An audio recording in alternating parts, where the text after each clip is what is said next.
अच्छा भोलेनाथ जी आए थे, नहीं थोड़ी और आगे बढ़ गई थी कथा। तो नारद जी पहुंच गए थे मथुरा नगरी में। तो नारद जी जैसे ही मथुरा नगरी में पहुंचे, जाकर के कहते हैं, बोले हे महाराज कंस, बोले आपका जो काल है, शत्रु है, उसका क्या हुआ? कंस कहता है, बोले महाराज हे नारद जी क्या बताऊं, मैंने बहुत सारी देवते भेजे उस बालक को मारने के लिए, किंतु जाते तो सब मारने के लिए हैं, किंतु पता चलता है कि स्वयं गोविंदाय नमो नमः हो गई। नारद जी कहते हैं कि हम एक युक्ति बताते हैं। बताइए नारद जी। बोले तुम्हारे पास जो शिव जी के द्वारा दिया हुआ धनुष रखा है, उस धनुष के लिए बोले एक मेला का आयोजन करो, और उस मेला को देखने के लिए और इस दोनों बालकों को, कृष्ण और बलराम को बुलाओ। बोले दोनों बालक मेला देखने में लगे रहेंगे और तुम उनका अंत कर देना, मृत्यु कर देना। बोले ये अच्छा उपाय बता दिया। अब यहाँ से श्री नारद जी उठाते हैं अपने वीणा और श्रीमान नारायण नारायण हरि हरि उच्चारण करते हुए वृंदावन आओ, जहां पर कन्हैया खड़े हुए थे, आकर के प्रणाम किया भगवान को, हाथ जोड़ करके कहते हैं, बोले प्रभु यदि आप ऐसे ही लीला करते रहे तो बोले उस दुष्ट कंस को कौन मारेगा? अब देखो भगवान तो अंतर्यामी है, उनको तो सब पता है कि नारद जी अभी किससे मिल करके आ रहे हैं। भगवान मुस्कुराते हुए कहते हैं, बोले नारद जी अरे मैं कौन होता हूँ किसी को मारने वाला, मैं कौन होता हूँ किसी को बचाने वाला। जो व्यक्ति जैसा कर्म करता है, कर्म के अनुसार उसको फल प्राप्त होता है। कर्म प्रधान विश्व रचिराखा, और जो जस करहि सो तस फल चाखा। जो जैसा कर्म करता है, कर्म के अनुसार उसको फल भुगतना पड़ता है। नारद जी कहते हैं, बोले प्रभु ये तो आपकी सरलता है, पर प्रार्थना है मेरी कि आप उस दुष्ट कंस को शीघ्र अति शीघ्र मार दीजिए। भगवान मुस्कुराते हुए कहते हैं, बोले नारद जी, बोले कंस को कौन सी तारीख दे करके आए हो अभी आए? नारद जी भी संकोच बस कहने लगे। बोले प्रभु मैं कंस से कह करके आया हूं कि उन दोनों बालकों को परसों मरवा दो, लेकिन हे प्रभु मैं आपसे भी प्रार्थना कर रहा हूं कि उस दुष्ट कंस को मैं परसों मरते हुए देखना चाहता हूं। आज इतना जैसे ही कहा, भगवान कन्हैया कहते हैं, बोले ठीक है नारद जी, तुम्हारी इच्छा अवश्य पूर्ण होगी। अब नारद जी भगवान के चरणों में प्रणाम करके वहां से चले जाते हैं। और इधर जब नारद जी कंस से कह करके गए थे, तो कंस एक आपातकालीन सभा जोड़ता है, मंत्रियों को बुलाया और उस मंडली में महाराज अक्रूर जी को बुलाया गया। अक्रूर जी से कंस कहता है, बोले हे अक्रूर तुम्हें ब्रज में जाना है और बोले कृष्ण और बलराम को कल लेकर के आना है। महाराज अक्रूर जी सोच रहे हैं कि पता नहीं इस दुष्ट के मन में ऐसा भाव कैसे प्रकट हो गया, मैं इतना बड़ा पाप कैसे कर सकता हूं? यदि मैं कृष्ण और बलराम को ले आया तो यह दुष्ट उन बालकों को मार देगा। बोले महाराज मैं नहीं जा सकता, कंस क्रोधमयी वाणी में कहता रे, यदि मेरी आज्ञा का उल्लंघन किया तो मैं तुम्हें मृत्यु दंड दे दूंगा। अक्रूर जी डर जाते हैं, थर थर कांपने लगे और कहते हैं, हे महाराज कंस, आपकी जो आज्ञा है मैं उसे अवश्य पूर्ण कर दूंगा। आज अक्रूर जी घर जाते हैं, रात्रि हो जाती है। आज अक्रूर जी महाराज को पूरी रात्रि भर नींद नहीं आई। पूरी रात्रि भर सोचते रहे, यदि मैं उन बालकों को ले आऊंगा तो ये दुष्ट मार देगा और उसका जो पाप है वो मेरे पर लगेगा। सोचते सोचते सारी रात व्यतीत हो गई। प्रातः काल जैसे हुआ, अक्रूर जी स्नान इत्यादि से निवृत्त होकर के महाराज अपना रथ तैयार किए और धीरे धीरे चलते चलते आज अक्रूर जी महाराज वृंदावन में आ जाते हैं। भगवान श्री कृष्ण और बलराम जी खड़े थे। जैसे ही दोनों ने अक्रूर जी को देखा तो अपने चाचा श्री के चरणों में प्रणाम करते हैं। आज भगवान कन्हैया कहते हैं अक्रूर जी से, बोले, हे चाचा श्री, आप हमें लेने आए हो, किंतु यह बात अभी इस समय मेरी मैया यशोदा को ना बताना। दोनों अक्रूर जी को लेकर के अपने घर जाते हैं। जैसे ही नंद बाबा ने अक्रूर जी को देखा, अपने हृदय से लगा लिया, सुंदर सा स्थान बैठने को दिया। महाराज, आज मैं यशोदा ने भोजन बनाया। अक्रूर जी को, नंद बाबा को और कृष्ण और बलराम चारों को भोजन पकाया। और सबसे बाद में आज जब मैं यशोदा ने थाली लगा करके पहला निवाला तोड़ करके जैसे भोजन प्रारंभ किया, इतने में नंद बाबा पूछने लगते अक्रूर जी से, हे अक्रूर जी, कहिए कैसे आना हुआ। आज अक्रूर जी कहते हैं, बोले, हे नंदराय जी, मैं कृष्ण और बलराम को लेने आया हूं। जैसे इतना सुना, मैया यशोदा जो पहला भोजन का निवाला मुख में रखने वाली थी, जैसे यह बात सुनी, आज मैया यशोदा के हाथ से वह निवाला गिर जाता है। क्या मेरे कन्हैया को लेने आए हो? नहीं नहीं, मैं अपने कान्हा को कहीं नहीं जाने दूंगी। महाराज, यह बात धीरे धीरे सारी वृंदावन नगरी में पहुंच गई। सारे वृंदावन वासी नंद भवन के दरवाजे पर बैठे हैं और रोने लगे, हम अपने कन्हैया को कहीं नहीं जाने देंगे। अब तो महाराज रोते रोते सारी रात्रि व्यतीत हो गई। जिस प्रकार से एक मछली जल के बिना तड़पती है, उसी प्रकार आज मैया यशोदा यह बात सोच करके दुखी हो रही है कि कन्हैया चला जाएगा तो मैं कैसे रहूंगी कन्हैया के बिना।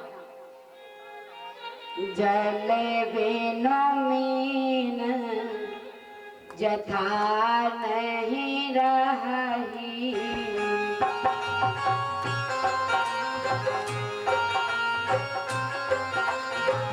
तथा कृष्ण बिनु यशोमति आही।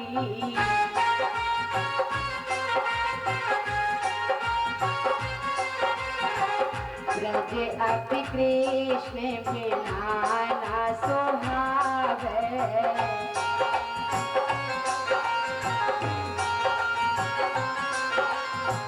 कृष्ण ही सो ब्रज शोभा पावे।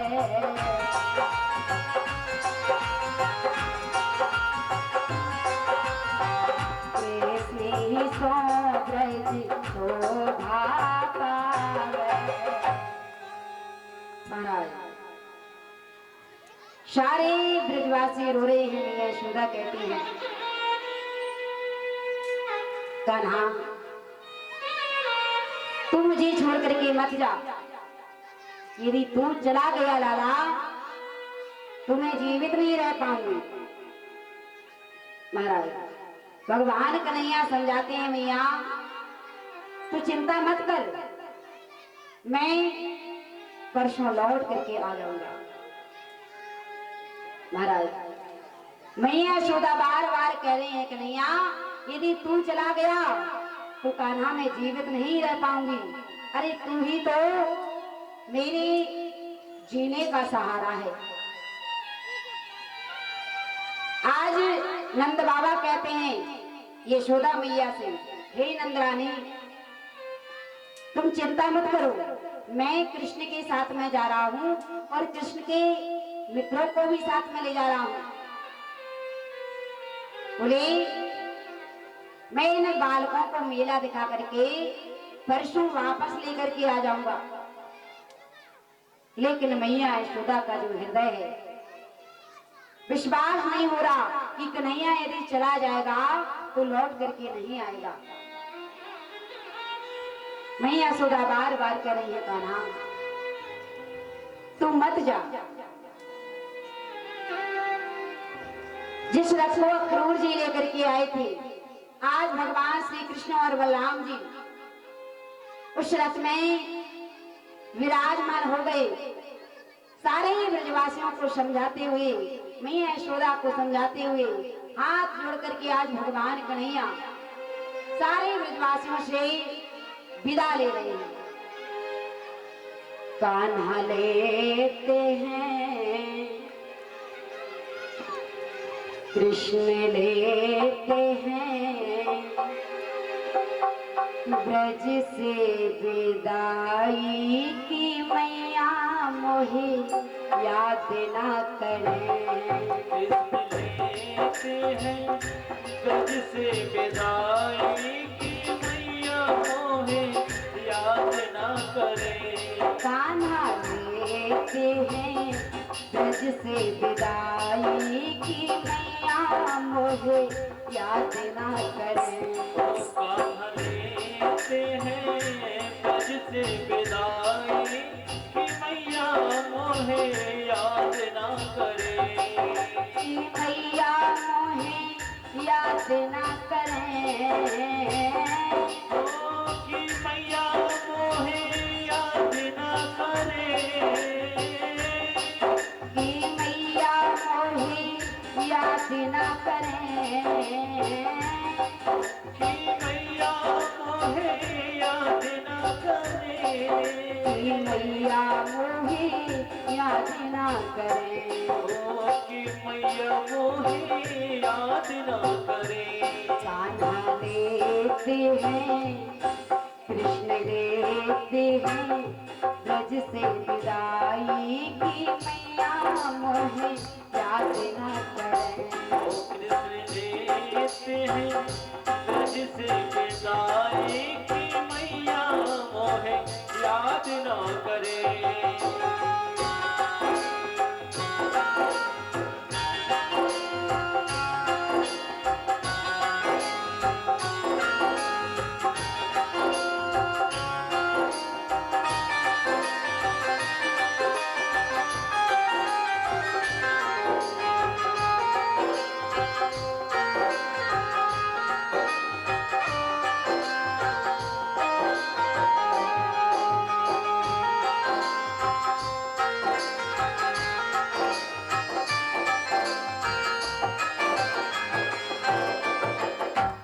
मैया यशोदा कहती है लाला मैं तेरे आगे हाथ जोड़ती हूँ गाना मुझे छोड़ करके मत जा।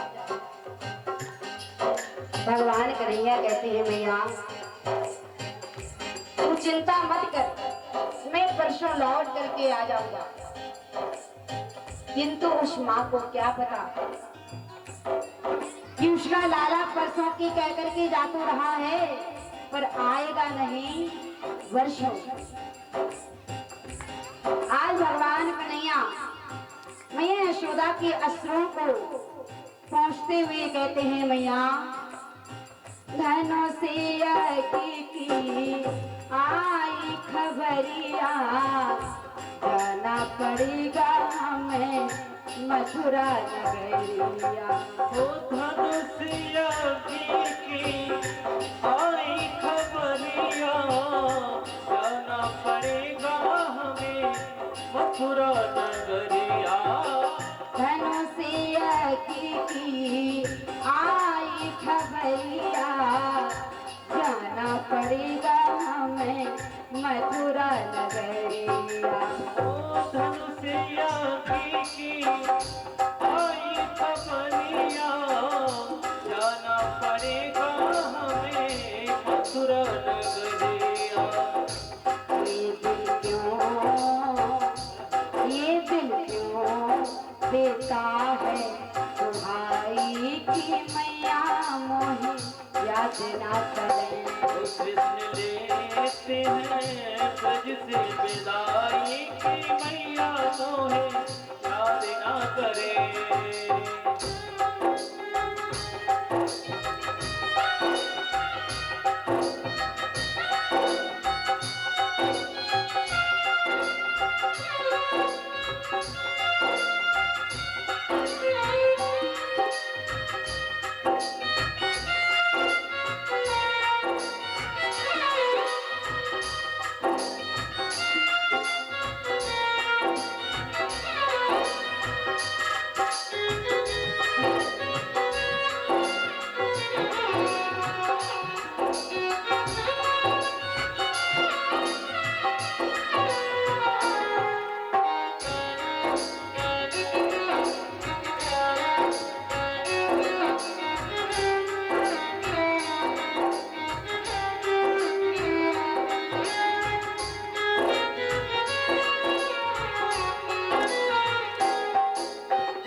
मैया यशोदा कहती है लाला तू इसलिए मुझे छोड़ करके जा रहा है कि तू गोपियों के यहाँ माखन की चोरी करता था तो मैं तुझे मारती थी। कान्हा मैं तुझे वचन देती हूँ आज की बात तू कितनी भी चोरी करना कुछ भी गलती करना कान्हा मैं तुझसे हाथ न लगाऊंगी।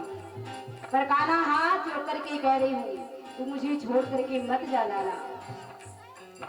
मैया यशोदा की आंखों में आंसू देख करके भगवान कन्हैया रोते हुए कहते हैं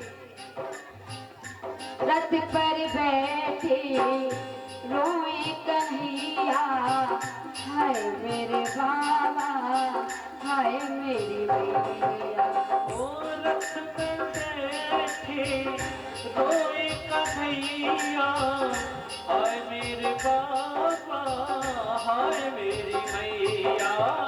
रथ पर बैठे रोए कन्हैया हाय मेरे बाबा हाय मेरी मैया।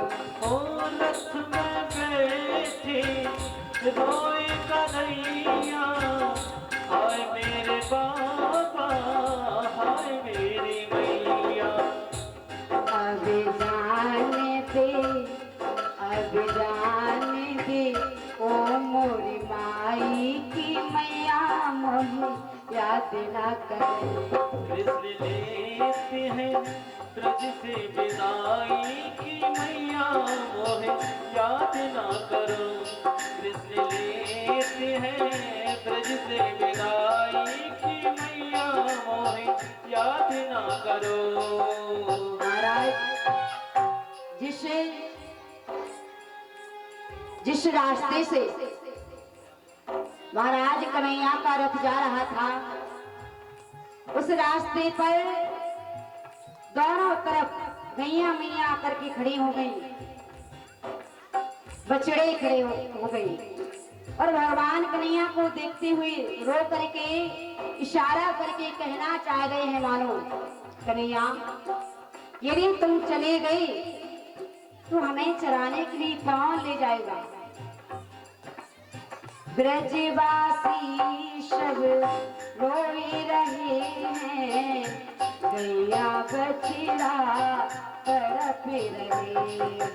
ओ ब्रजवासी सब रोए रहे हैं, गैया बछड़ा तड़प रहे हैं। ब्रजवासी सब रोए रहे हैं, गैया बछड़ा तड़प रहे हैं। ओ मेरे कान्हा, मेरे कान्हा, मेरे कान्हा, मेरे कान्हा। ब्रजवासी सब रोए रहे हैं, गैया बछड़ा तड़प रहे हैं। ग्वाला देते हैं रो रो दुहाई की मैया मोहे याद न करें। कृष्ण लेते हैं ब्रज से विदाई कि मैया मोहे याद ना करो। कि मैया मोहे याद न करें। ओ कि मैया मोहे याद ना करें। कि मैया मोहे याद न करें। ओ कि मैया मोहे याद ना करें। कि मैया मोहे याद न करें। महाराज भगवान कन्हैया सारे ब्रजवासियों को समझा रहे हैं कि मैं परसों लौट करके आ जाऊंगा। महाराज सारे ब्रजवासी रो रहे हैं। गोपियां आकर के महाराज इस रास्ते से भगवान का रथ आगे बढ़ रहा था, उस रास्ते में आकर के लेट गई और अक्रूर जी से कहती हैं, हे अक्रूर, कृष्ण हमारा प्राण धन है और जब तुम हमारे प्राणों को ले जा रहे हो तो हम शरीर का क्या करेंगे, इसलिए इस रथ को हमारे शरीर के ऊपर से चढ़ा करके ले जाओ। आज अक्रूर जी सोच रहे हैं ब्रजवासी कृष्ण से कितना प्रेम करते हैं और मैं उनके कृष्ण को उनसे दूर ले जा रहा हूं। भगवान सभी को समझाते समझाते आगे बढ़ते हैं। धीरे धीरे चलते चलते रथ महाराज मथुरा नगरी में पहुंचा।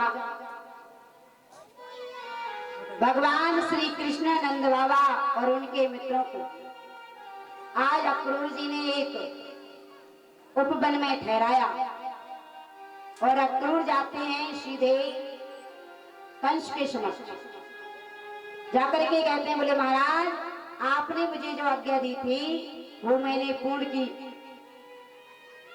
महाराज आज कंस बड़ा प्रसन्न हुआ। अब भगवान कन्हैया के जो मित्र हैं वो कहते हैं, बोले कान्हा तेरे मामा ने तेरे स्वागत में सारी मथुरा नगरी को पुष्पों से सजवाया है, चल कान्हा थोड़ा भ्रमण करके आते हैं। भगवान कन्हैया अपने मित्रों को साथ में लेकर के मथुरा नगरी में भ्रमण करने के लिए जैसे गए तो भ्रमण करते करते धोबी घाट पर पहुंचे।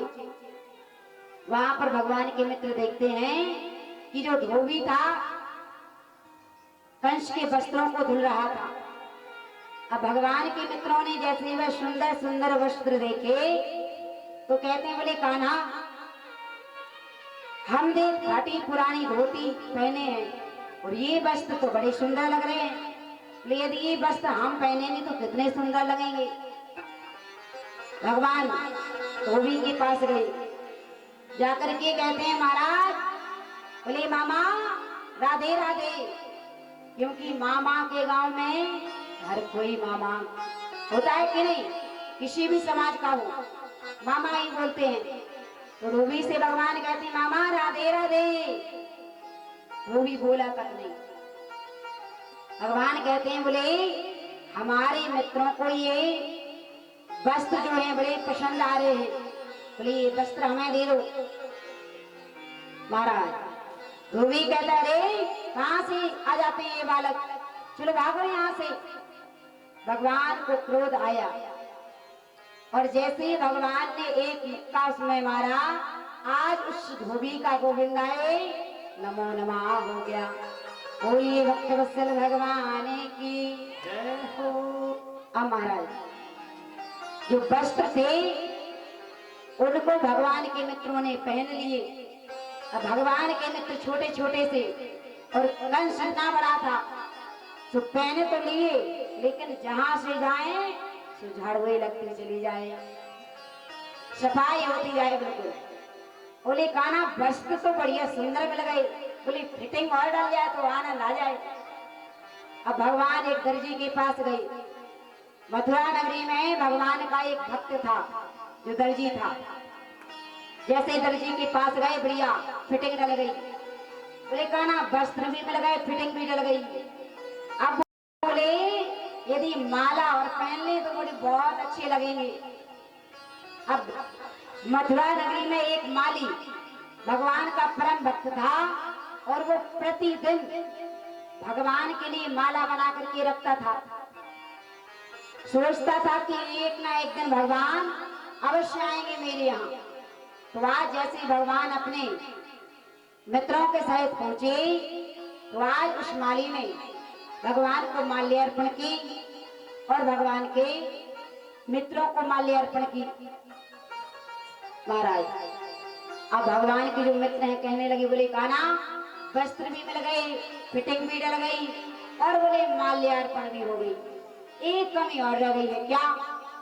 बोले चंदन और लग जाए तो जच जाए बढ़िया। अब चंदन बोले करता हूं व्यवस्था। भगवान बोले अब महाराज मथुरा नगरी की गलियों में गुजरती हुई आ रहे थे भगवान अपने मित्रों के सहित। अब एक स्त्री आती है जिसका शरीर कई जगह से टेढ़ा है। आज वह स्त्री अपने हाथ में चंदन का कटोरा लेकर के जैसे ही आ रही थी सामने से, जिसका नाम है कुब्जा। आज भगवान कहते हैं उस स्त्री से, बोले अरे सुंदरी, बोले कहां जा रही हो? अब तो महाराज कुब्जा को बड़ा क्रोध आया, क्योंकि कुब्जा का जो शरीर है वो कुरूप है, कई जगह से टेढ़ा है और भगवान उसको सुंदरी बोल रहे हैं। अब जैसे ही कोई बहन कलर की थोड़ी डाउन हो, काली हो, और उस बहन से कोई कहे और बहन तू तो बड़ी गोरी है, तो वो जो बहन ऐसे प्रवचन सुनाएगी ये 10 मिनट वहां पर ठहरोगे नहीं। तो जैसे ही भगवान ने कहा अरे सुंदरी कहाँ जा रहे हो, जा रही हो? महाराज आज तो भाई कुब्जा कहने लगी, अरे तुम्हारे माता पिता ने तुम्हें संस्कार नहीं दे कि अपने से बड़ों का कैसे सम्मान किया जाता है, कैसे बात की जाती है। महाराज भगवान कहते हैं, बोले हे सुंदरी, मैं किसी का शरीर नहीं देखता हूँ, शरीर से सुंदर नहीं देखता हूँ, जिसका मन सुंदर होता है मुझे तो वही सुंदर नजर आता है। महाराज और यही होता है, ये कभी कभी ऐसे देखने को मिलता है, और जो भाभी बैठी हैं वो अपने पर नहीं लेना इस बात को। हमने कई जगह ऐसा देखा है कि कोई भाभी जी देखने में तो एकदम वेरी ब्यूटीफुल है, सुंदर, एकदम गोरी भूरी, लेकिन जब वो अपनी सासू माँ को प्रवचन सुनाती हैं तो महाराज ऐसे लगता है कि ये सुंदरी है। तो बताइए ऐसी सुंदरता किस काम की कि जो आप अपने बड़ों का सम्मान नहीं कर पा रहे हो।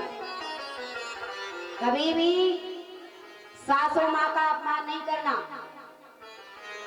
क्योंकि जो सासू माँ है उसने अपने आपके लिए बताओ पति दिया है सबसे पहले। तो घर द्वार तो होता ही है, लेकिन आपको पति दिया है। बताओ, आपको पति कहीं पर भी ढूंढने से मिल जाएगा? ऐसा कहीं पर भी बताइए। आपकी सासू माँ ने इतना सुंदर आपको पति दे दिया, और क्या चाहिए? फिर भी प्रवचन सुनाती रहती है। कुछ बहू है, आप लोग नहीं, लेकिन जो सासू माँ है वो भी थोड़ा ध्यान दिया करो। क्योंकि एक बार कथा चल रही थी, तो महाराज व्यास जी कथा सुना रहे हैं कि जब जानकी मैया सीता मैया की विदा हो रही थी, तो मैया सुनैना समझा रही थी, बेटा अपनी सासू माँ को माँ समझना, कभी भी पलट करके जवाब नहीं देना, और यदि सासू माँ यदि कुछ बात बोले गुस्सा में तो नीचे को नेत्र झुका लेना, पर जवाब मत देना। अब तो महाराज जो सास थी वो बड़ी पछता रही, बोले आज यदि काश बहू आई होती तो वही सुन लेती कि सासू माँ का कैसे सम्मान किया जाता है। अब दूसरे दिन वो कहने लगी बहू से, बोले बहू इतनी बढ़िया कथा चल रही है, बोले चल आज तो सुन करके आ। अब बहू आई, अब जैसे ही बहू आई तो अगले दिन थोड़ी कथा भी आगे बढ़ गई। अब अगले दिन व्यास जी कथा सुना रहे हैं, बोले जैसे ही विवाह संपन्न करके दशरथ जी अपनी चारों वधुओं को और पुत्रों को लेकर के आए, तो अपनी तीनों रानियों को समझा रहे हैं कि वधु लड़कनी पर घर आई, राखो पलक नयन की नाई। बोले जो बहू रानी है, बोले भी ये बच्चियां हैं, यदि इनसे कुछ गलती हो जाए, बोले इनको डांटना फटकारना नहीं है, बल्कि इनको कैसे रखना, जिस प्रकार से ये जो पलक है नेत्र को रखते हैं, आंख को, यदि महाराज पलकों के बीच में यदि जरा सा भी तिनका पहुंच जाए तो आंखें रोने लगती हैं, पलक रोने लगती है, रोती हैं कि नहीं? बोले बहुओं को ऐसे रखा जाता है। तो महाराज यदि किसी सासू की इच्छा है कि बहू सीता सी चाहिए, तो सबसे पहले स्वयं को कौशल्या बना लेना। प्रेम से बोल दीजिए राधे राधे। तो महाराज भगवान कहते हैं कुब्जा से, बोले मैं तो व्यक्ति का मन देखता हूँ, तन नहीं देखता हूँ। बोले देवी तुम तन, बोले मन से बहुत सुंदर हो। आज तो भगवान ने उस कुब्जा के पैर के अंगूठे पर अपना चरण रखा और उसकी ठोड़ी पर हाथ लगा करके हल्का सा झटका दिया कि आज वह कुब्जा सुंदर से रूप में परिणत हो गई, सुंदर सा रूप बन गया। आज तो महाराज भगवान की स्तुति करते हुए अपने प्रणाम करके भगवान के परम नाम को प्राप्त हो जाती है। सुखदेव जी कहते हैं राजन, इसके आगे भगवान ने जिस यज्ञशाला में शिव जी का वो दिव्य धनुष रखा था, भगवान वहां पर जाकर के जैसे उस धनुष को भंग करते हैं, और यह बात जब कंस को पता चली तो महाराज बड़ा भयभीत हो गया। क्योंकि जब परशुराम जी ने कंस को यह धनुष दिया था तो उस समय कहा था, कंस जब तक शिव जी का ये पावन धनुष तुम्हारे पास सुरक्षित है तब तक तुम्हें कोई नहीं मार पाएगा, और जिसने भी इस धनुष को भंग कर दिया तो समझना कि उसी के हाथों तुम्हारी मृत्यु हो जाएगी। आज तुम्हारा सुन के ही बड़ा भयभीत हो गया। अब क्या करता है कि एक रंगशाला बनी हुई है, उस रंगशाला के सबसे ऊंचे स्थान पर जाकर के बैठ गया और उस रंगशाला के दरवाजे पर एक कुबलिया पीड़क नामक हाथी रखा। बोले जैसे ही वह बालक आए तो बोले उनको हाथी के पैरों तले कुचलवा करके मार देना। जैसे ही भगवान कन्हैया और बलराम जी आए, हाथी जैसे आगे बढ़ा, कृष्ण और बलराम जी ने उस हाथी के जो दांत हैं तोड़ डाले और पूंछ पकड़ करके घुमा करके जैसे ऊपर को फेंका तो आज तक वह हाथी नीचे नहीं आया। यदि किसी को देखना है तो अंतरिक्ष में चले जाना, आज भी वह जो हाथी है घूम रहा है, क्योंकि अंतरिक्ष में गई हुई चीज कभी नीचे नहीं आती है और ना खराब होती है। महाराज अब जैसे ही भगवान उस रंगशाला में प्रवेश करते हैं तो उस रंगशाला में जितने भी लोग हैं, जिस भावना से भगवान का दर्शन कर रहे हैं, उसी रूप में भगवान दर्शन दे रहे हैं कि जाती रही भावना जैसी प्रभु मूरते देखी तिन तैसे। उसी रंगशाला में जो बूढ़ी माता बैठी हैं, उनको पुत्र के रूप में भगवान दिख रहे हैं। जो भगवान के भक्त बैठे हैं, उनको भगवान परमात्मा के रूप में दर्शन दे रहे हैं, और जो असुर बैठे हैं उनको काल के रूप में दिख रहे हैं। धीरे धीरे चलते चलते जैसे ही भगवान पहुंचे तो कंस ने दो पहलवान बुला लिए, चाणूर और मुष्टक, दोनों से युद्ध करके दोनों का अंत किया। अब भगवान कन्हैया और बलराम जी पहुंच जाते हैं कहाँ, जहां पर कंस बैठा हुआ था। दोनों ने कंस के केशों को पकड़ लिया। जैसे ही केशों को पकड़ा, आज तो महाराज कंस चिल्लाने लगता है, अरे मेरे केशों को छोड़ो, मुझे बड़ा दर्द हो रहा है। भगवान कन्हैया कहते हैं, मामा जिस समय तुमने मेरी माँ देवकी के केशों को पकड़ा था, क्या मेरी माँ को कष्ट नहीं हुआ होगा? आज तो महाराज भगवान कन्हैया ने और बलराम जी ने दोनों ने कंस का गोविंदाय नमो नमः कर दिया। बोले कंस मर्दन भगवान की जयकार, ठंडी जैसा ठंडा। मरा है महाराज असुर राक्षस, और यहाँ पर ऐसे लग रहा है कि कहां से कहां मर गया। यदि ज्यादा इच्छा हो तो कथा के माध्यम से जीवित कर दें। यदि प्रसन्नता हुई है तो महाराज थोड़ा लगना चाहिए कि राक्षस का अंत हुआ है। बोली कंस मर्दन भगवान की। अब लगा कि अब मर गया है, अभी आधा मर पाया था। तो आइए एक भजन का आनंद लेते हुए कथा को आगे बढ़ाएंगे। तो सभी भक्त मीठी मीठी तालियों के साथ बोलिए वृंदावन बिहारी लाल की, श्री राधा रानी सरकार की।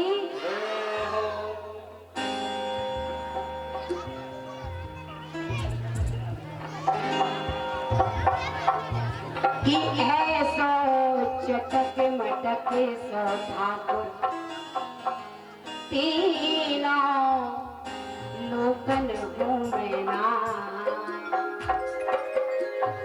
लोकन घूमना, तीनों लोकन घूमना।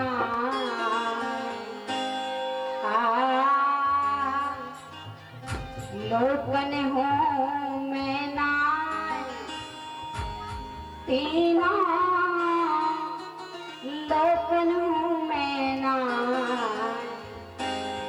होए सो आए सो, होए सो जटके मटके सो, तीनों लोकन घूमना। होए सो जटके मटके सो ठाकुर, तीनों लोकन घूमना। ऐसो जटके मटके सो ठाकुर, तीनों लोकन घूमना। होए सो जटके मटके सो ठाकुर, तीनों लोकन घूमना।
में आयो, दर्शन को ब्रज ब्रज में आयो, दर्शन को शिव ब्रज में आयो, दर्शन को शिव ब्रज में आयो।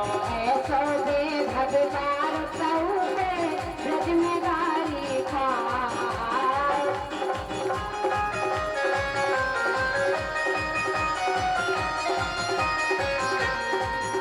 तो ऐसो दे भगवान कहूँ ब्रज में गारी खाए, तो मेरा विचार भूले औके डालेगा। ऐसो ऐसो ऐसो चटक मटक सोता तीनों लोकन हो गया। ये तो चटक मटक रोता बोली, तीनों लोगन हो गया।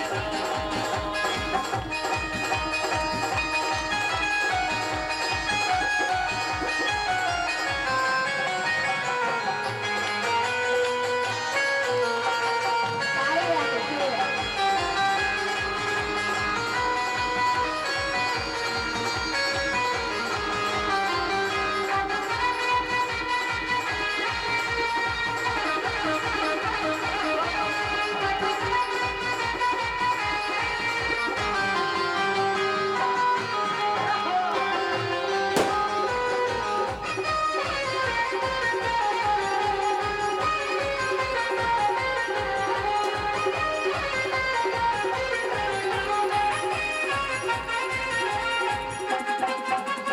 बड़े बड़े असुरन को मारो, ओ बड़े बड़े असुरन को मारो, बड़े बड़े असुरन को मारो, बड़े बड़े असुरन को मारो। नाम डालिया पकड़ पछाड़ो, नाग कालिया पकड़ पछाड़ो, नाम डालिया पकड़ पछाड़ो, नाग कालिया पकड़ पछाड़ो।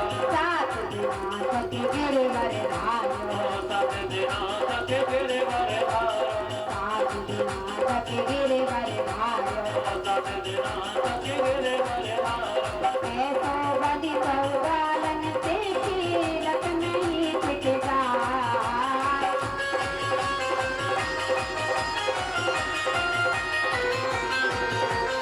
ऐसो बड़ी बहुगालन से कीरत नहीं छिट जाए,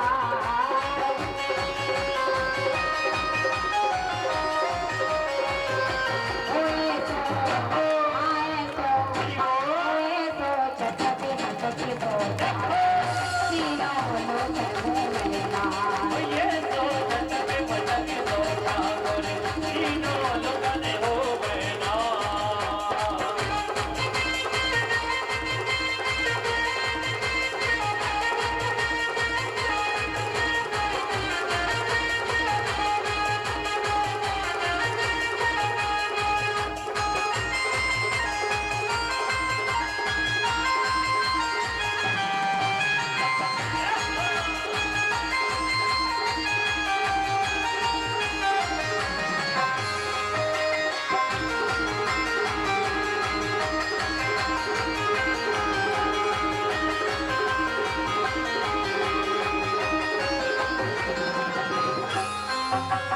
रूप सरीलो है ब्रज सुंदर, लोग लोग है ब्रज सुंदर, रूप सरीलो है ब्रज सुंदर, रूप छवि को है भक्त सुंदर। बिना बुलाए डोले घर घर, बुलाए डोले घर घर, बिना बुलाए डोले घर घर, बिना बुलाए डोले घर घर। प्रेमी भजनों बिन पहुँचा कर, मेरे ब्रज गोपिन को क्या कर, प्रेमी भजनों बिन पहुँचा कर, मेरे ब्रज गोपिन को क्या कर। ऐसो प्रेम बंध्यो माखन को चोरी कर भेजा, ऐसो प्रेम महामाखन को चोरी कर मेरा। ऐसो प्रेम बंध्यो माखन को चोरी कर भेजा, ऐसो प्रेम महामाखन को चोरी कर मेरा। ऐसो ऐसो ऐसो चटक मटक सोता तीनों लोग हो गया। ये तो चटक मटक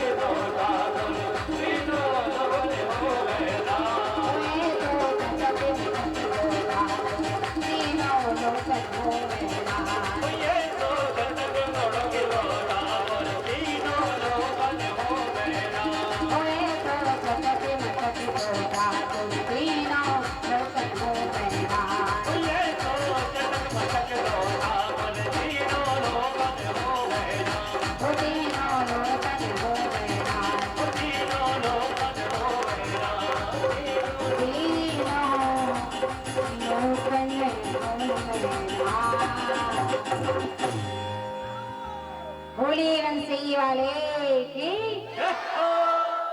देखो, आज भगवान का विवाह होना है तो ऐसे जयकारा लगा रहे हो। बोले जयकारे में दम नहीं और हम किसी से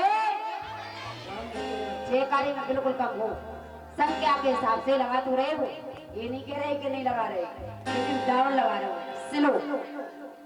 और गांव वाली भाषा में कहें तो होले होले लगा रहे हो। होली बंसी वाले की, बरसाने वाले की, लखनपुर ग्राम की और आप सभी भक्तों की जय हो। तुम्हारा आज तो भगवान इस प्रकार से कंष्कार करते हैं और वहां से भगवान कन्हैया सीधे पहुंचते हैं कारागृह में, जहां पर कंस ने महाराज उग्रसेन को और देवी वसुदेव जी को कारागृह में बंद रखा था। भगवान जाते हैं और देवकी वसुदेव और महाराज उग्रसेन को वहां से मुक्त करते हैं। महाराज उसके बाद में भगवान ने कंस का अंतिम दाह संस्कार किया। सुखदेव जी कहते हैं राजन, जो नंद बाबा और भगवान के मित्र आए थे लौट करके ब्रज चले जाते हैं और इधर मैया देवकी और वसुदेव जी भगवान श्री कृष्ण को आज बसंत पंचमी के दिन भगवान श्री कृष्ण और बलराम जी का यज्ञोपवीत संस्कार करवाते हैं। सांदीपनी मुनि के आश्रम में भगवान श्री कृष्ण और बलराम जी विद्या अध्ययन के लिए गए और केवल 64 दिनों में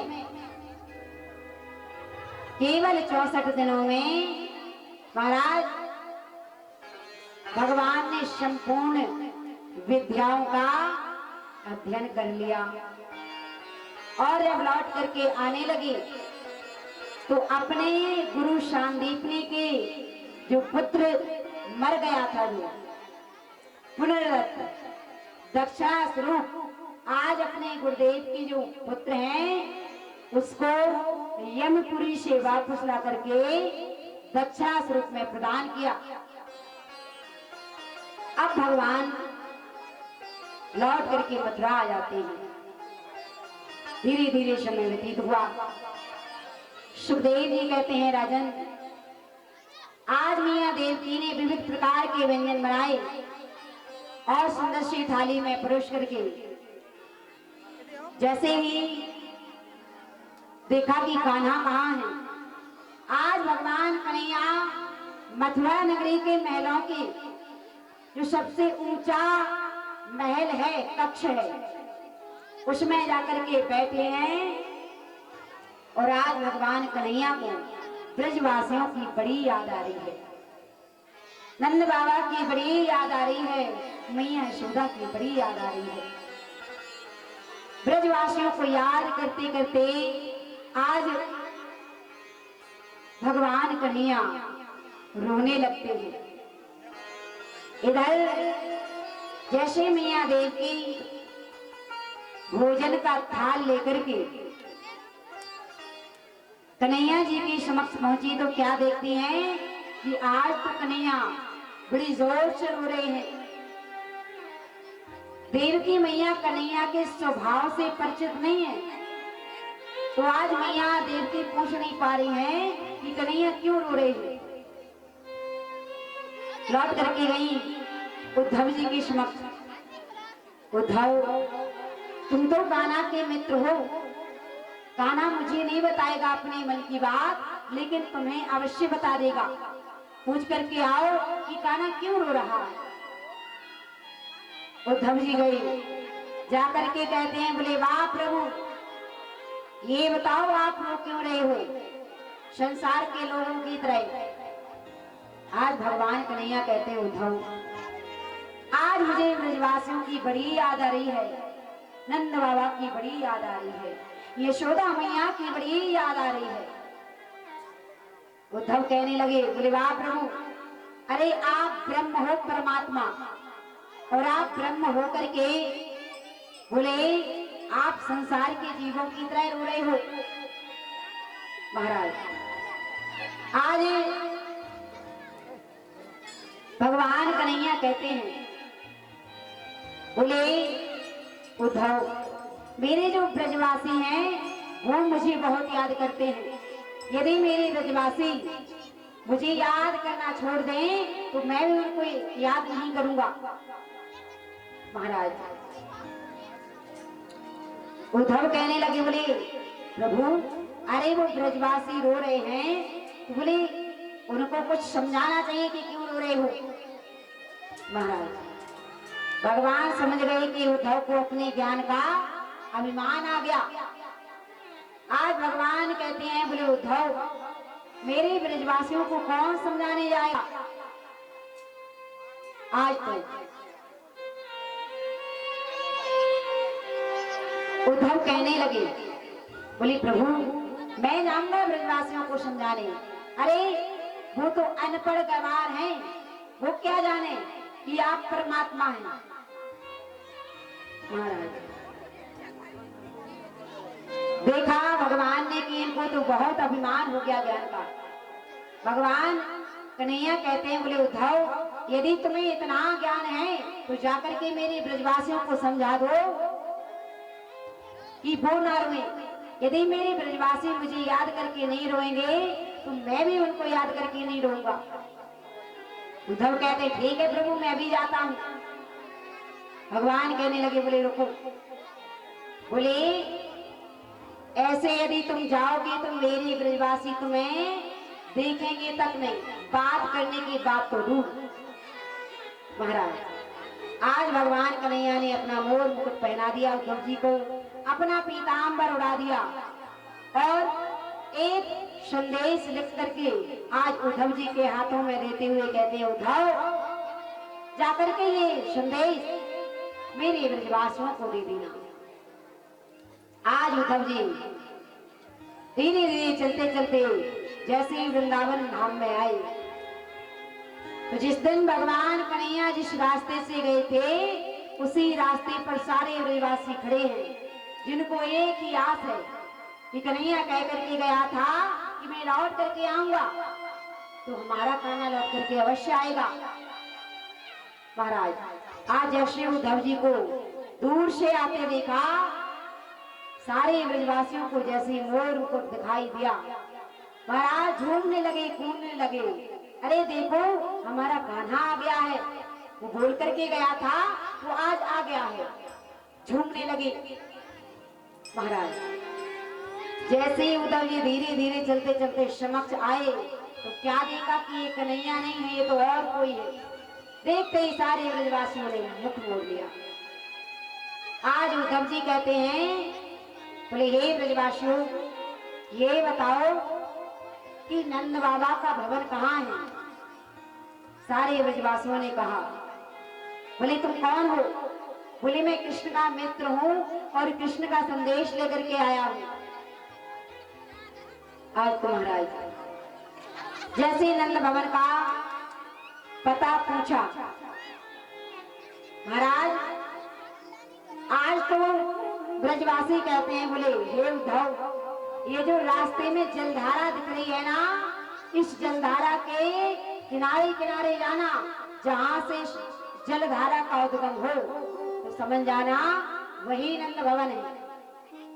और ये जलधारा साधारण नहीं समझना, जिस दिन से कृष्ण हमें छोड़ करके गया है उस दिन से सारे ब्रजवासी हम नंद भवन के दरवाजे बैठे बैठे रोते रहते हैं दिन रात।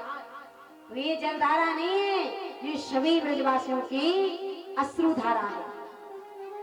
जैसे ही ऐसा सुना, आज तो उद्धव जी महाराज जो ज्ञान की अभिमान की ऊंचाइयों पर चढ़े थे, एक सीढ़ी नीचे आ गए। इतना प्रेम, इतने रोते हैं ये ब्रजवासी। धीरे धीरे चलते चलते जैसे ही पहुंचे, दरवाजा खटखटाया। अंदर से नंद बाबा निकले। बोले कौन? अरे मैं कृष्ण का मित्र उद्धव। आज नंद बाबा कहने लगे, इतने दिनों के पश्चात स्वयं नहीं आया कान्हा, अपने मित्र को भेजा है, क्या करने के लिए आए हो? उद्धव कहते हैं, बोले बाबा तुम इतना क्यों रोते हो? अरे तुम्हारा जो कन्हैया है वो साधारण बालक नहीं है, वो तो परमात्मा है, और परमात्मा कभी भी एक जगह नहीं ठहरते हैं, लीला करते हुए आगे को बढ़ते जाते हैं। आज तो नंद बाबा कहते हैं, उद्धव अरे ये तुमने क्या बता दिया? अभी तक तुम्हें ये भाव मन में लेकर के जीवित था कि मेरा पुत्र मुझे छोड़ करके चला गया, किंतु भगवान तो है मेरे साथ। पर आज तुमने क्या बताया कि मेरा कान्हा भगवान है, अर्थात मेरा पुत्र तो मुझे छोड़ करके चला ही गया, किंतु भगवान भी मुझे छोड़ के चले गए। ऐसी वार्तालाप चल रही थी कि मैया यशोदा जोर से कहती है, अरे ये कौन है, इतनी ऊंची आवाज में बात कर रहा है? अरे मेरा कान्हा भी पालने में सो रहा है। जिस दिन से भगवान कन्हैया चले गए थे, मैया यशोदा की जो मति थी, बुद्धि थी, महाराज बावली सी हो गई थी मैया यशोदा। अरे इतनी जोर से आवाज मत करो, मेरा कान्हा सो रहा है।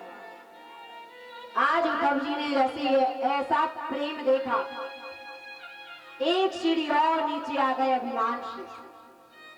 महाराज समझा करके जाते हैं। अब उद्धव जी जाते हैं जहां पर श्री राधा रानी अपनी सखियों के साथ में बैठी हुई थी। जाकर के कहा, बोले अरे गोपियों तुम रो क्यों नहीं हो? अरे कुछ काम धाम करो, कुछ धन कमाओ, जिससे तुम्हारा जीवन यापन होगा। महाराज सारी गोपियां कहने लगी, अरे उद्धव श्याम ही हमारा धन है, श्याम ही हमारा सर्वस्व है, और श्याम ही हमारा प्राण है। हर कुछ हमारा सिर्फ कृष्ण है, कृष्ण के अलावा हमें कुछ काम नहीं है। जब महाराज सारी गोपियों से कहा तो आज तो महाराज सारी गोपियां उद्धव जी से कहती हैं, हे उद्धव, उद्धव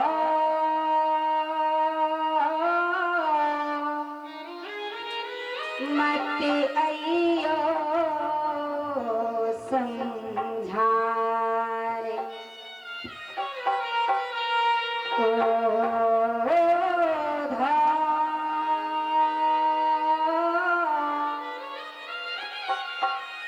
मत आइयो समझारे, जाके कांटो लगे वही जाने, जाके कांटो लगे वही जाने। उद्धव मत आइयो समझारे, उद्धव मत आइयो समझारे, उद्धव मत आइयो समझारे,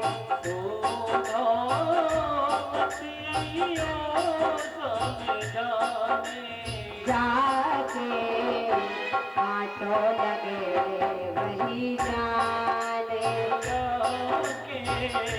कांटो लगे वही जाने, जाके कांटो लगे वही जाने, जाके कांटो लगे वही जाने।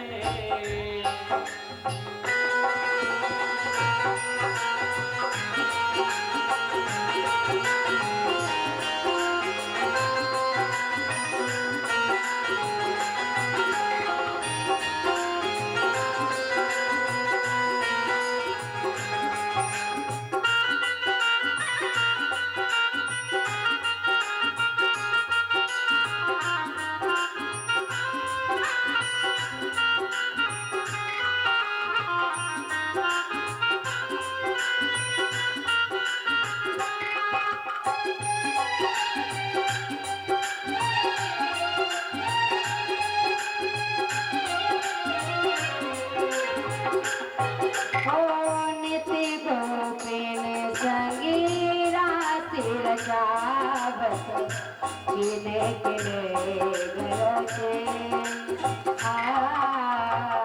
जीने के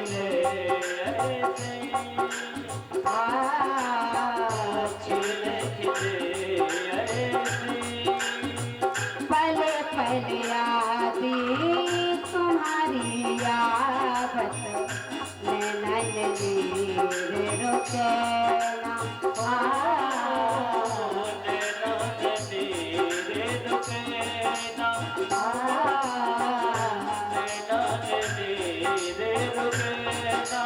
तेरी पीर नहीं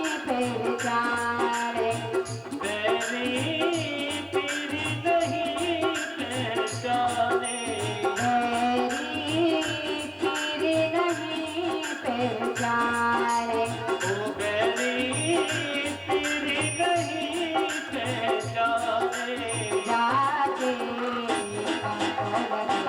वही जाने जाके कांटो लगे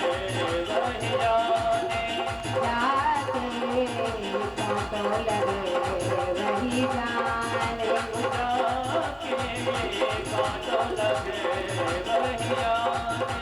जाके कांटो लगे वही जाने। सारी गोपियों ने जैसे प्रेम की परिभाषा उद्धव जी महाराज को सुनाई।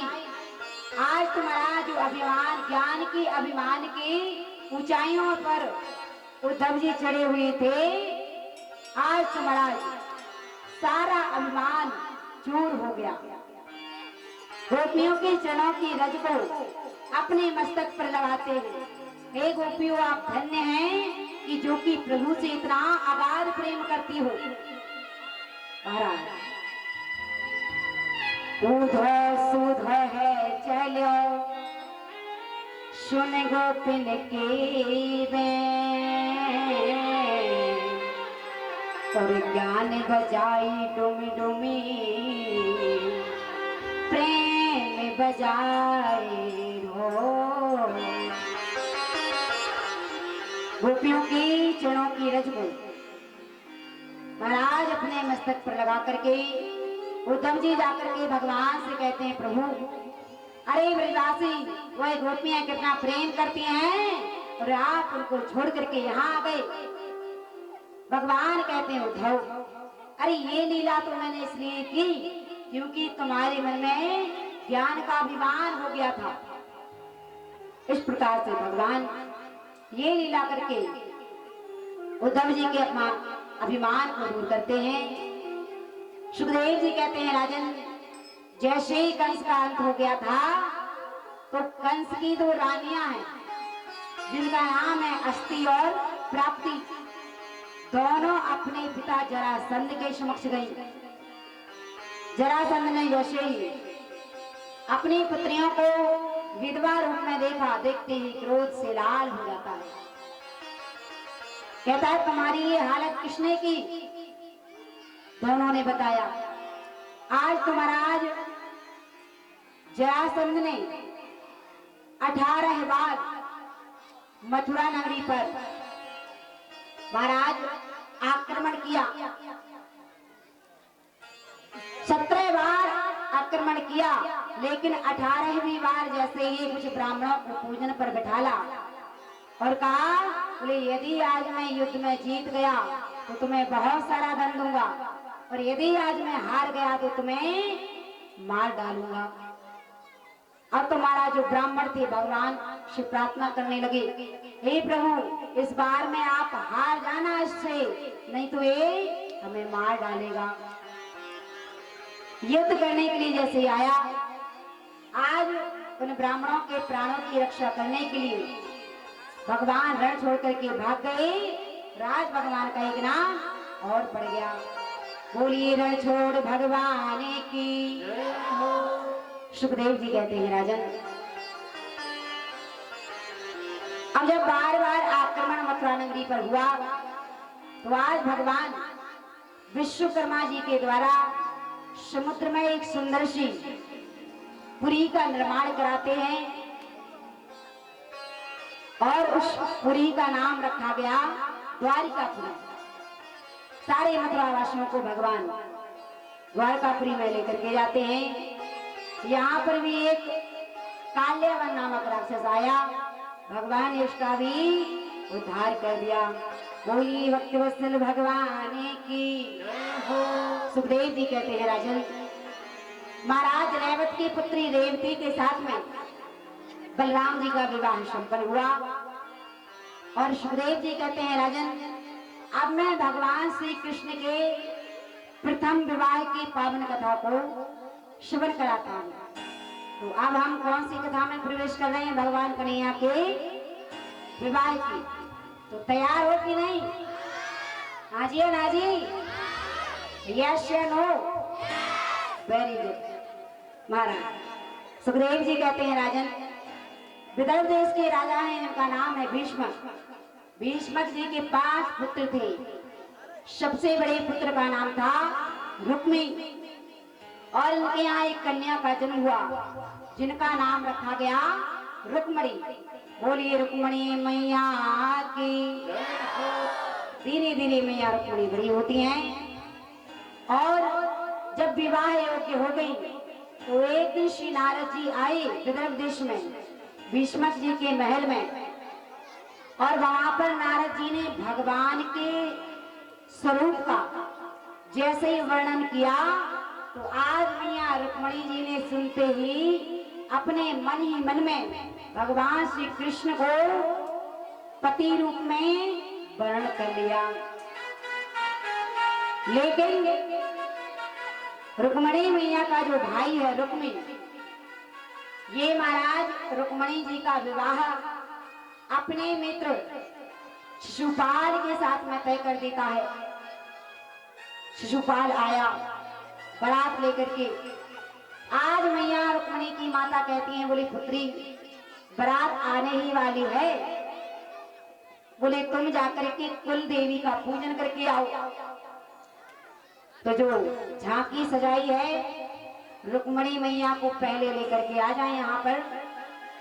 महाराज मैया रुक्मणी अपनी अष्ट सखियों के साथ में धीरे धीरे चलते चलते माँ कुल देवी के मंदिर में आई, और जब पूजन कर रही थी तो पूजन करते करते आज महाराज पूजन करते करते मैया रुक्मणी के नेत्रों से अश्रुधारा प्रवाहित हो रही थी।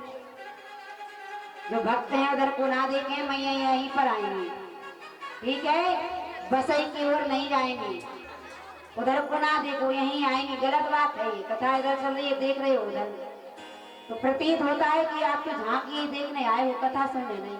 हम वैसे ही बज रहे हैं महाराज। बोलिए गोविंद भगवान की। तो कोई भी वक्त उधर को नहीं देखेगा, मैया रुक्मणी यहीं आएंगी, पूजन करेंगे, ठीक है ना? देखोगे तो नहीं तो हम वापस भेज देंगे।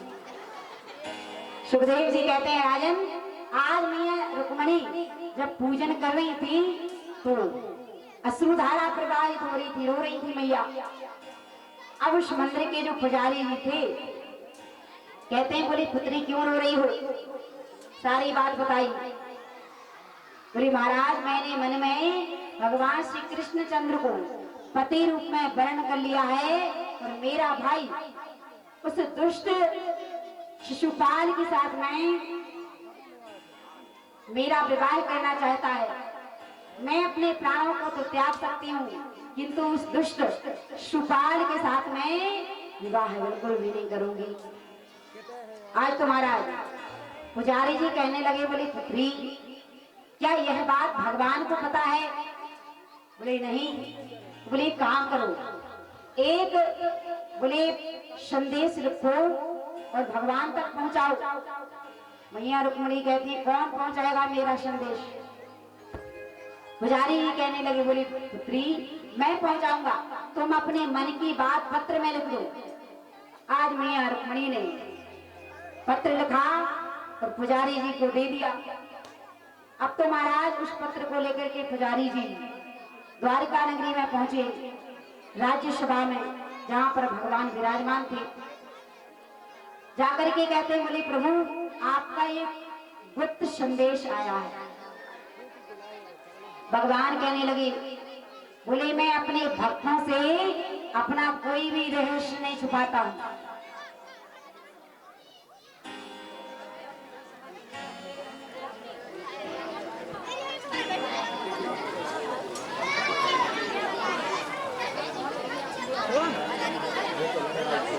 महाराज भगवान कहते हैं मैं अपने भक्तों से अपना कोई भी रहस्य नहीं छुपाता हूं। इसलिए हे ब्राह्मण देव, हे पुजारी जी, आप स्वयं पढ़ दीजिए। आज पुजारी जी ने उस पत्र को खोला और उस पत्र में लिखा है, हे त्रिभुवन सुंदर, आपके गुण एवं स्वरूप का वर्णन सुन करके मैंने आपको अपना सर्वस्व मान लिया है। हे अंतर्यामी, हे प्राण वल्लभ, हे कमल नयन, हे परम परमेश्वर, बोले मेरा जो विवाह है मेरा भाई शिशुपाल के साथ में कर रहा है, मैं उसके साथ में विवाह बिल्कुल नहीं करूंगी। अपने प्राणों का तो त्याग कर सकती हूँ, पर उस दुष्ट शिशुपाल के साथ में विवाह बिल्कुल भी नहीं करूंगी। इसलिए हे करुणानिधान, आप कृपा करके मुझे यहाँ से ले जाइए। जैसी ऐसी करुण पुकार सुनी, भगवान कन्हैया अपना रथ तैयार करते हैं और जैसे ही रथ थोड़ा आगे को बढ़ाया तो बलराम जी आ गए। बलराम जी ने कहा, बोले कन्हैया कहाँ जा रहे हो? अब महाराज किसी भैया की शादी तय हो गई हो और शादी हुई ना हो, वो अपनी पत्नी से मिलने के लिए जा रहे हो, भैया पूछे बड़े भैया कहाँ जा रहे हो, तो वो सीधे सीधे नहीं बताते बनेगा कि कहाँ जा रहे हैं। ये थोड़ी ना पूछेंगे कि आपकी बहू से मिलने आ रहे हैं, वो भी विवाह से पहले। अब कन्हैया सुन करके ही शर्मा गए। अंत में भगवान बता देते हैं, अब भगवान कन्हैया धीरे धीरे रथ को आगे बढ़ाते हैं। धीरे धीरे चलते चलते भगवान का जो रथ है पहुंच जाते हैं भगवान उस मंदिर के समक्ष, जहां पर जिस मंदिर में मैया रुक्मणी पूजन कर रही थी। महाराज भगवान कन्हैया जैसे उस मंदिर में प्रवेश किए, और आज जैसे मैया रुक्मणी ने भगवान कन्हैया का दर्शन किया तो देखते ही प्रसन्न हो जाती है। बोले कृष्ण कन्हैया लाल की। महाराज देखते ही मैया बड़ी प्रसन्न हो गई। जो कन्हैया आया उनको कर लिया और समय ज्यादा हो रहा है, जल्दी से।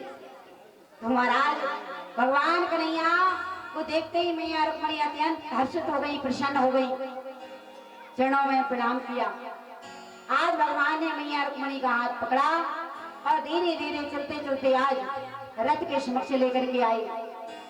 मैया रुक्मणी को रथ में विराजमान किया और रथ को आगे बढ़ा दिया। जैसे ही रथ को आगे बढ़ाया, अब तो महाराज इधर जो सैनिक थे उन्होंने जाकर के बता दिया रुक्मी को, बोले तुम्हारी बहन को कोई बोले रथ में बिठा करके ले गया। अब तो महाराज मैया रुक्मणी का जो भाई है रुक्मी और शिशुपाल भगवान से युद्ध करने के लिए आते हैं। भगवान ने दोनों को परास्त किया और मैया रुक्मणी को साथ में लेकर के आज भगवान द्वारिका आ गए। आकर के सारी बात द्वारिका वासियों को बता दी। अब तो महाराज धीरे धीरे भगवान के विवाह की तैयारियां होने लगती हैं। सारी द्वारिका नगरी को महाराज पुष्पों से सजाया, द्वारे द्वारे बंधन बारे लगाई। अब तो महाराज मैया रुक्मणी को और भगवान श्री कृष्ण को महाराज सजाना प्रारंभ करते हैं। तो जब विवाह होता है तो सबसे पहली रस्म क्या होती है? बारात आ गई, आओ आओ।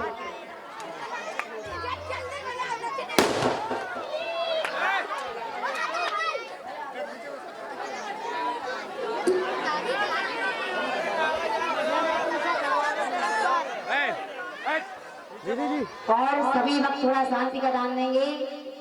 लखनपुर ग्राम के जो मास्टर जी हैं वो थोड़ा कुछ बोलेंगे, उसके बाद में ये विवाह संपन्न होगा। ठीक है, सभी भक्त थोड़ा शांति का दान देंगे। बोलिए रुक्मणी मैया की। और कन्हैया जी जल्दी से आ जाओ, अब तो डांस जो है यही होगा, समय हो गया है। देखो फिर आप लोग कहते हो कि दीदी समय कर देती है, यही नाच लेना, ठीक है ना? अरे नाच नहीं है, अब नाच नहीं नाचना, यही समझो। समय थोड़ा ज्यादा हो गया इसलिए कह रहे हैं। अरे बारात लेकर के यहीं आ जाओ, यहीं नाच लेना। वहाँ कौन सा मुहूर्त है? जय श्री राधे।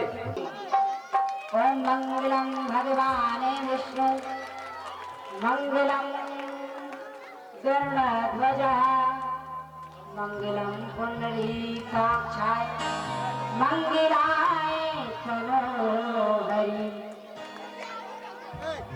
आया तुमको मोहन किसने सजाया, तुमको मोहन वो बड़ा प्यारा लागे, बड़ा सोहरा लागे। बड़ा प्यारा लागे, हाय बड़ा सोहरा लागे।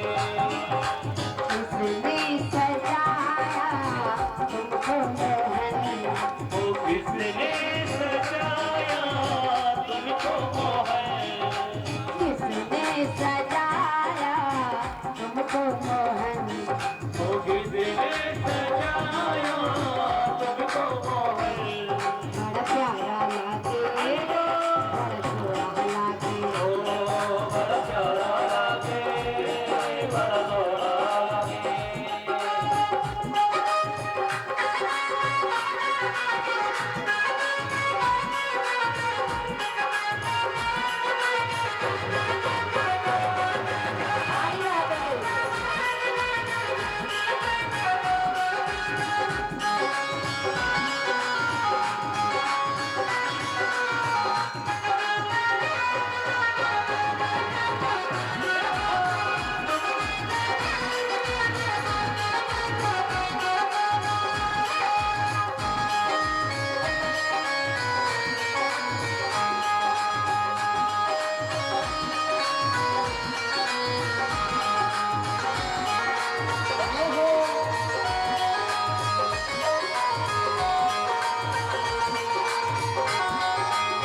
कैसे लग रहा है प्रभु? ये हार गुलाबी आया, ओ ये हार गुलाबी किसने पहनाया। ये हार गुलाबी किसने बनाया, ओ ये हार गुलाबी किसने पहनाया। माथे कस्तूरी क्या तिलक लगाया, ओ माथे कस्तूरी क्या तिलक लगाया। माथे कस्तूरी क्या तिलक लगाया। ओ माथे कस्तूरी क्या तिलक लगाया। सुंदर छवि पर आ गया मन, ओ सुंदर छवि पर आ गया मन। इस सुंदर छवि पर आ गया मन। ओ सुंदर छवि पर आ गया क्या मन। बड़ा प्यारा लागे, हरि बोल। बड़ा सोहरा लागे। ओ बड़ा प्यारा लागे, हरे बड़ा सोहरा लागे। हे हो।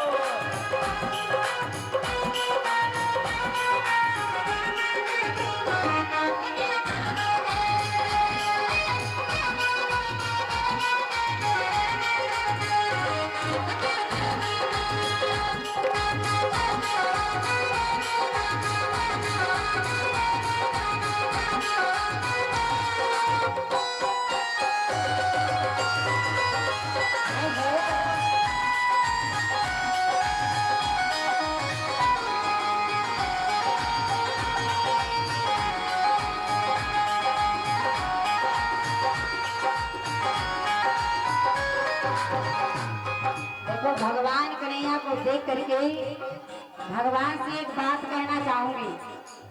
कि मेरे श्याम दियल तू बड़ा ब्यूटीफुल है, मेरे श्याम दियल तू बड़ा ब्यूटीफुल है और नजर तेरी वंडरफुल है और दरबार तेरा आज हाउसफुल है क्योंकि मेरा श्याम बड़ा पावरफुल है।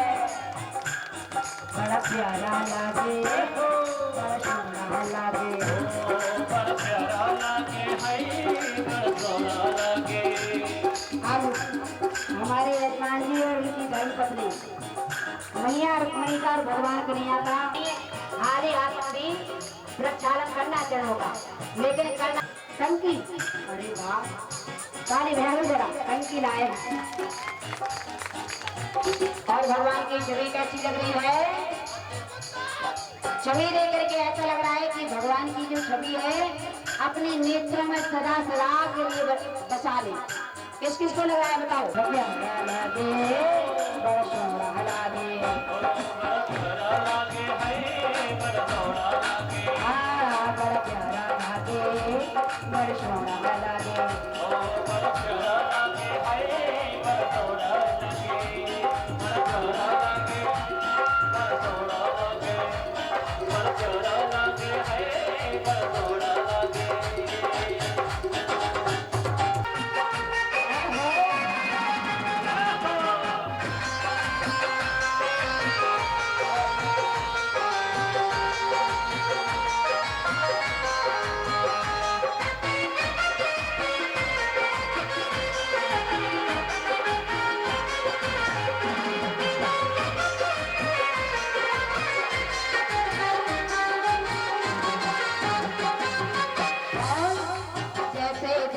कृष्ण बिहारी कैसी दुल्हन रुक्मणी प्यारी, जाओ तन पे बलिहारी, जाओ तन पे बलिहारी, जाओ तन पे बलिहारी। जैसे दूल्हा कृष्ण बिहारी कैसी दुल्हन रुक्मणी प्यारी, जाओ तन पे बलिहारी, जाओ तन पे बलिहारी, जाओ तन पे बलिहारी।